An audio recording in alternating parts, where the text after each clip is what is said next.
મહત્વના સમાચાર ઉપર નજર કરીશું। સૌથી મોટા અને મહત્વના સમાચાર ભાવનગરથી નવનીત બાલદિયા હુમલા કેસમાં જયરાજ આહિરના જામીન મંજૂર થયા છે। 14 દિવસ બાદ જયરાજ આહિરને મહુવા કોર્ટમાંથી જામીન મળતા ભાવનગર જિલ્લા જેલમાંથી જયરાજ આહિર આજે મુક્ત થશે। બગદાણાના પૂર્વ સરપંચ નવનીત બાલદિયા ઉપર હુમલાની ઘટના બની હતી, જેમાં 29 ડિસેમ્બરે બગદાણા પોલીસ મથકમાં ગુનો દાખલ થયો। સમગ્ર કેસની એસઆઈટીએ તપાસ કરી, જેમાં 14 શખ્સોની ધરપકડ કરવામાં આવી। જો કે અગાઉ 8 વ્યક્તિઓના જામીન મંજૂર થયા હતા।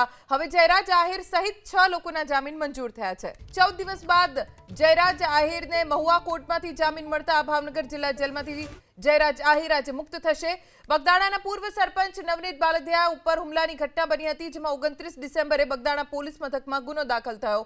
સમગ્ર કેસની એસઆઈટીએ તપાસ કરી, જેમાં 14 શખ્સોની ધરપકડ કરવામાં આવી। જો કે અગાઉ 8 વ્યક્તિઓના જામીન મંજૂર થયા હતા। હવે જયરાજ આહિર સહિત 6 લોકોના જામીન મંજૂર થયા છે।